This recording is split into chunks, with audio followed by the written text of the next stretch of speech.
Assalamualaikum warahmatullahi wabarakatuh. Balik lagi dengan saya Meisa Miasi dengan NIM 186220143 dari kelas 6 Shift 3. Pada kesempatan kali ini saya bakal ngebahas yang namanya teori ekonomi mikro dan teori informasi asimetris. Ini merupakan video terakhir saya di pertemuan kali ini. Semoga video-video saya sebelumnya bermanfaat untuk teman-teman semua. Jika ada pertanyaan yang kurang jelas nanti ketika dalam penjelasan saya, boleh banget ditanyakan di kolom komentar biar kita bisa belajar bareng-bareng. Nah, berikut ini saya akan menjelaskan tentang materi-materi di pertemuan terakhir ini. Yang pertama ada teori ekonomi mikro dan yang kedua teori informasi asimetris.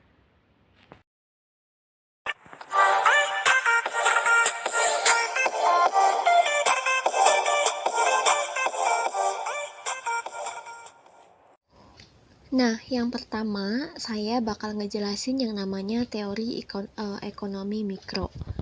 Nah, teori ekonomi mikro itu merupakan cabang dari ilmu ekonomi yang mempelajari perilaku konsumen dan perusahaan serta penentuan harga-harga pasar dan kuantitas faktor meliputi input, barang dan jasa yang diperjualbelikan.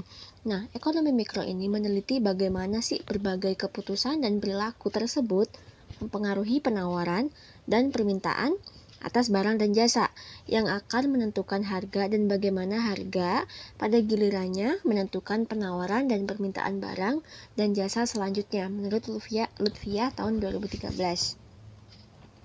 Nah, ekonomi mikro ini mempelajari bagaimana sih perilaku tiap individu dalam setiap unit ekonomi yang dapat berperan sebagai konsumen, pekerja, investor, pemilik tanah, ataupun perilaku dari sebuah industri. Ekonomi mikro juga menjelaskan how and why, bagaimana dan kenapa sebuah pengambilan keputusan dalam tiap unit ekonomi. Contohnya seperti ini. Ekonomi mikro menjelaskan bagaimana seseorang konsumen membuat keputusan dan pemilihan terhadap suatu produk ketika ada perubahan pada harga atau pendapatan.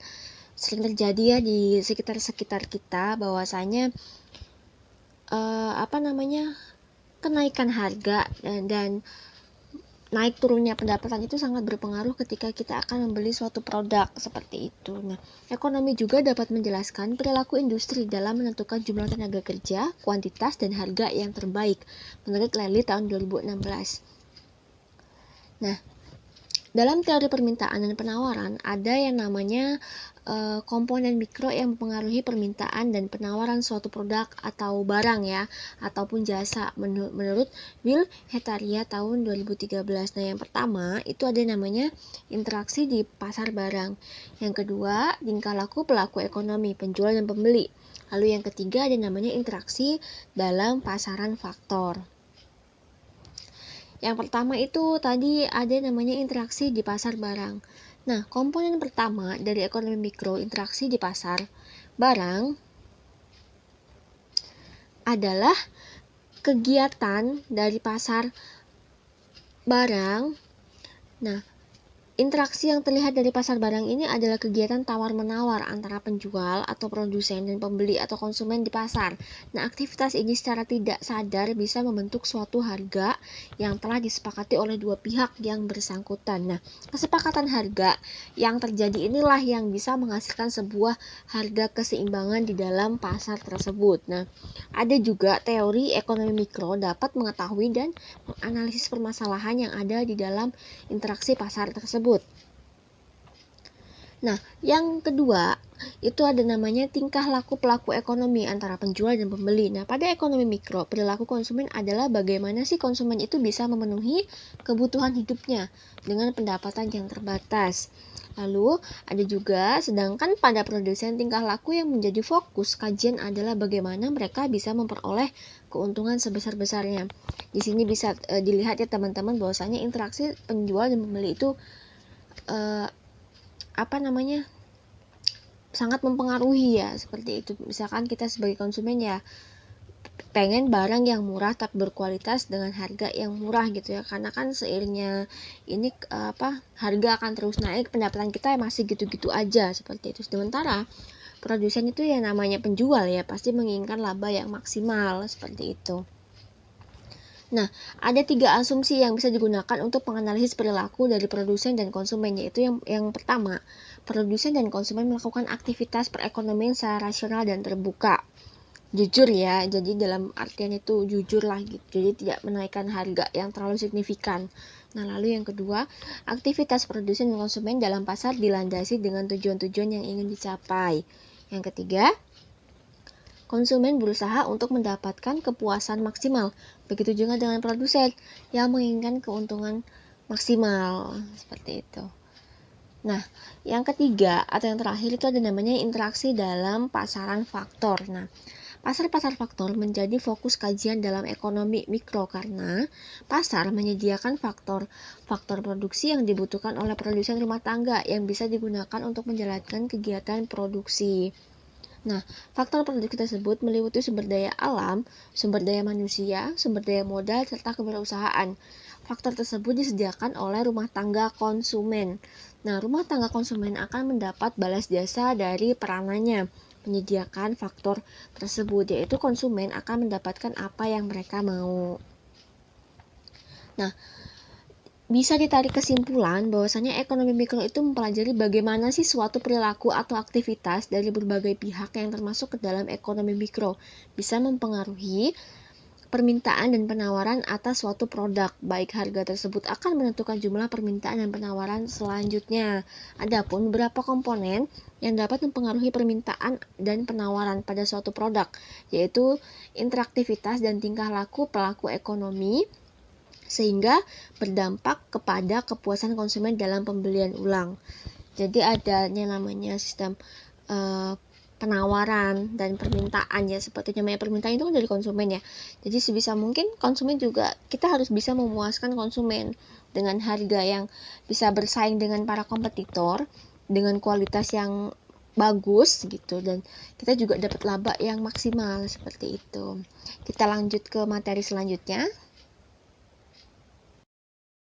Nah, kita langsung ke yang namanya teori informasi asimetris.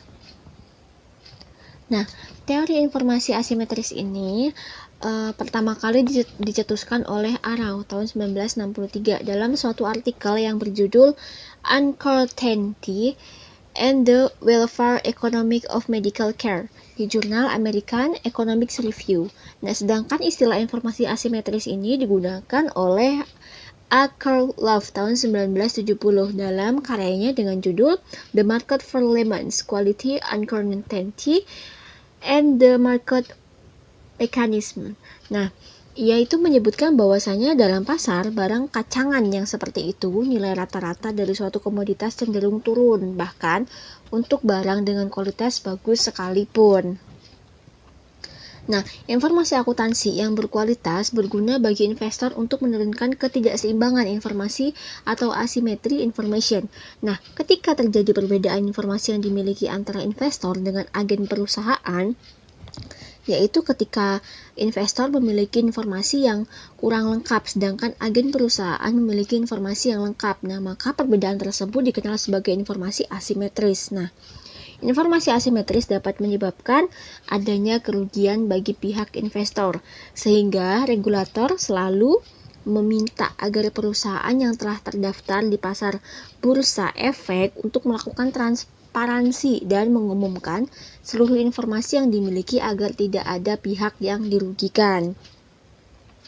Nah, informasi asimetris terjadi karena adanya perbedaan kepentingan antara manajemen dengan pemilik modal. Nah, menurut Suwarjono tahun 2014, beliau mengatakan bahwa informasi asimetris adalah di mana manajemen sebagai pihak yang lebih menguasai informasi dibandingkan investor atau kreditor. Jelas banget ya di sini bahwasanya teori informasi asimetris ini sangat dipegang erat oleh bagian manajemen lah, karena itu merupakan pihak internal ya dibandingkan dengan investor ataupun kreditor. Nah, kondisi informasi asimetris sangat mempengaruhi cost of equity karena apabila pihak eksternal perusahaan seperti investor dan kreditor tidak memiliki cukup informasi terkait perusahaan, maka akan timbul nih keraguan bagi pihak eksternal tersebut untuk menanamkan modal atau dananya terhadap perusahaan yang akhirnya biasanya nanti akan mengurangi modal yang didapat perusahaan, hingga pada akhirnya nilai cost of equity semakin tinggi karena perusahaan harus mengeluarkan biaya yang lebih banyak agar perusahaan untuk menambah modal perusahaan tidak sia-sia. Nah, sebaliknya apabila pihak eksternal perusahaan mengetahui secara lengkap bagaimana sih kondisi perusahaan tersebut, maka hal tersebut akan semakin memantapkan para pihak eksternal seperti investor ataupun kreditor dalam mempertimbangkan untuk menanamkan dananya terhadap perusahaan, sehingga nilai cost of equity atau modal kita juga semakin kecil gitu.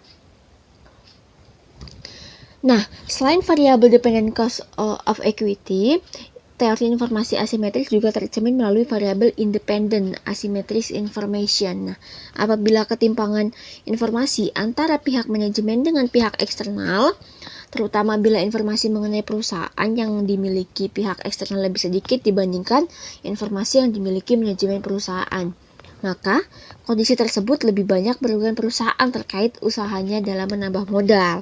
Nah, hal ini disebabkan apabila perusahaan tidak melakukan transparansi terhadap laporan keuangan.